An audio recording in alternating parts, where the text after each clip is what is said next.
So this is the whole board. Then you cut it, and then this is 2 pieces. This is 2 cuts.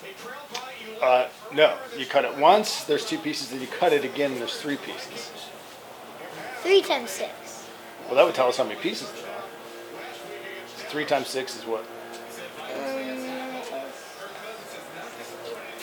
18. 18. So we'll have 18 pieces when we're done. But how many cuts? 2 cuts per board, 6 boards. So 6 times 2 is 12. 12. So we're going to cut 12 pieces.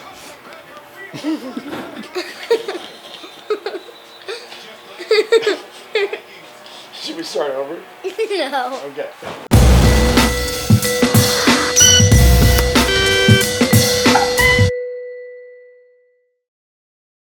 Okay, here are some tips for doing your own wood panel ceiling. In your first step, when you are ripping the plywood down to the lengths and the width that you need, you can choose to go thin, or you can choose to go wide.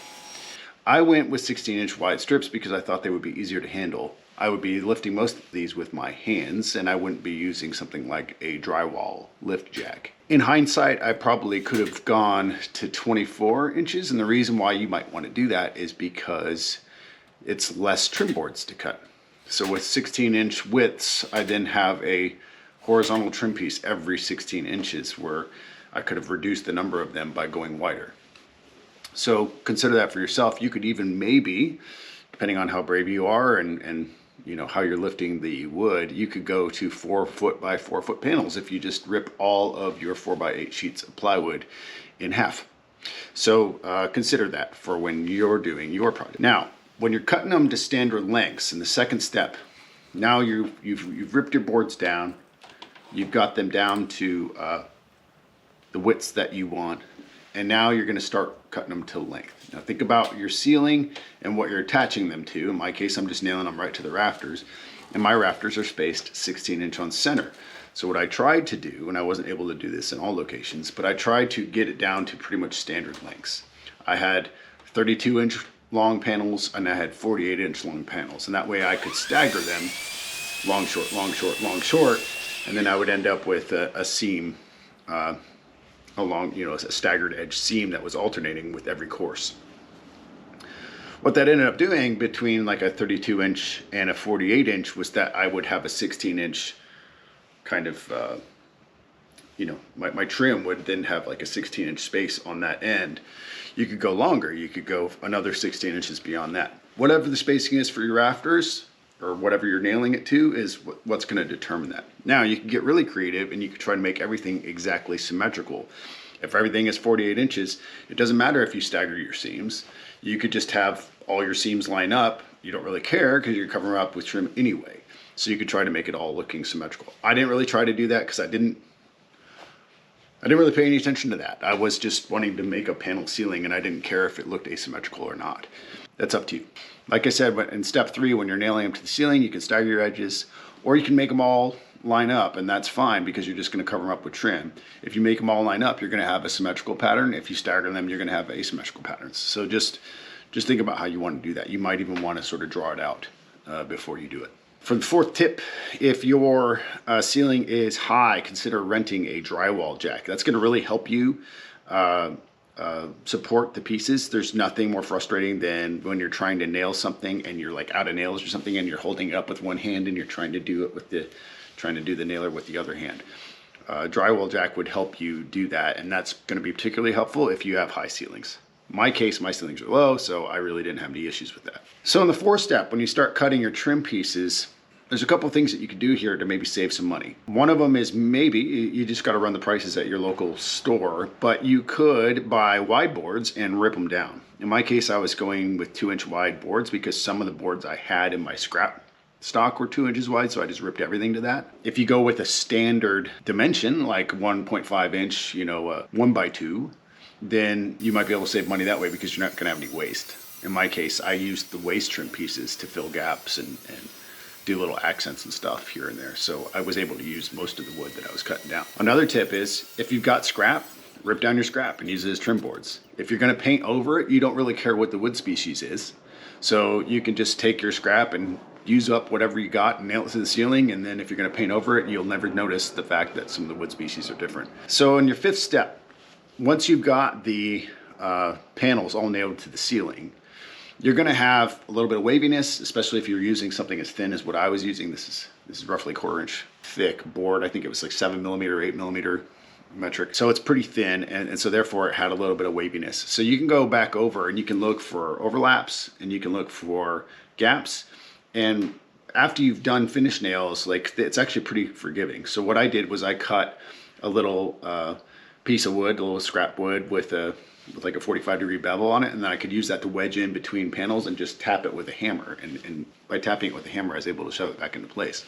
You could do that. So you take this step, go back over, fix any of your gaps. If you've got weird overlaps, try to fix some of those. If you've got big gaps, don't worry about it. You're probably going to be able to cover them up with the trim anyway.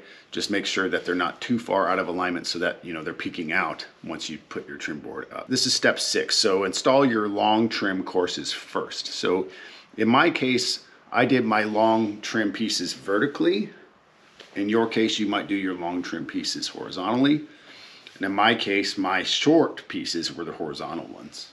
When you install those, go ahead and cut at least one of your horizontal pieces to use as a spacer so that you can keep your vertical pieces aligned. And the way that you want to do that is you want to put the board up and you want to nail at one end first.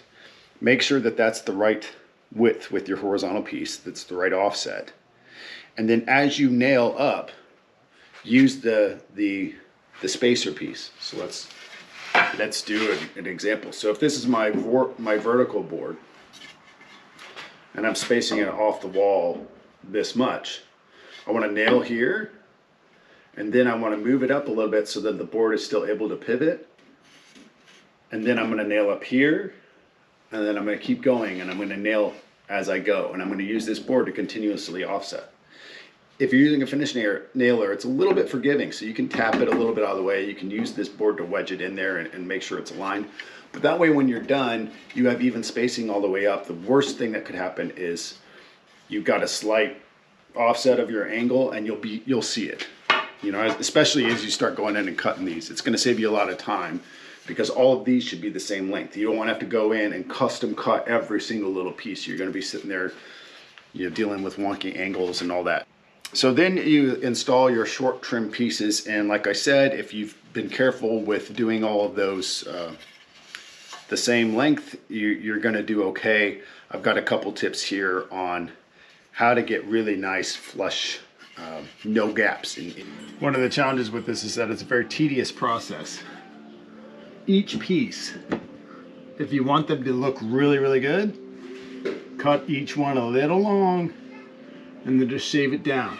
Even if you use a story stick to keep everything lined up as you go, maybe you could do it another way. Maybe you could do the horizontal seams first and then do the verticals. But either way, you'll be cutting a lot of little pieces like this, which could get pretty tedious. And each one I try to cut maybe a 1/4 inch big, and then I just start to shave it down and make up for variations. Sometimes you're going to end up with just a little bit of a gap. Maybe you're okay with that. If you're going to paint this, you can come back over everything and just do a little bit of caulk or putty. And I've got a couple other tips for you about your battery nailer. So I've been using this Ryobi nailer for a lot of this. You can use an air nailer if you want. Of course, one of the hassles with this, especially on a ladder, is the air line. You're always going to be moving that air line around. I don't particularly like this nailer. It's really finicky. You have to have absolutely a full charge on your battery. It seems like not even at like half capacity of the battery does this thing start misfiring. It also might be a function of the nails I'm using, but when I get down to about 3 or 4 nails, it just won't shoot anymore. So I've got a bunch of these little like groups of 3 and 4 nails that are left over because I have to just discard them after it's done. Always make sure that it's fully loaded, of course. So it's not fully seamless technology yet. Now they might not all be like this. This was reconditioned, and maybe it's just Ryobi. I don't know. Maybe you've got a better air nailer. Feel free to share in the comments below if you think that there's a better battery-powered nailer. At any rate, when this is charged and it is working, it's fairly convenient because I can carry it up on the ladder with me. I can have it within reach and then just But there's nothing more frustrating than when you've got your, it's in precarious position and you're holding it there and you go to nail it and you're struggling and then it won't fire. It's so frustrating. So just be aware of that. And another tip is how to use an angle finder. A tip is to get one of these. If you're gonna do framing or any kind of trim work, you're gonna be going around angles and ceilings and anything like this, you're gonna need one of these.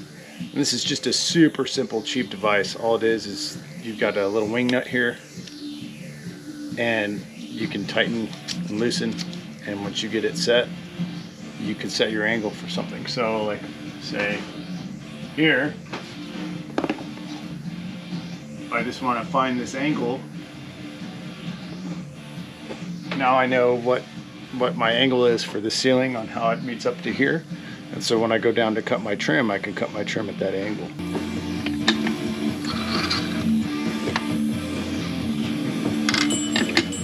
I can just kind of line it up with my laser here.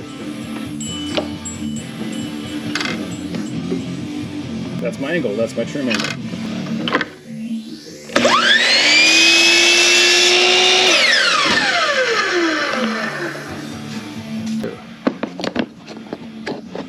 Look at that.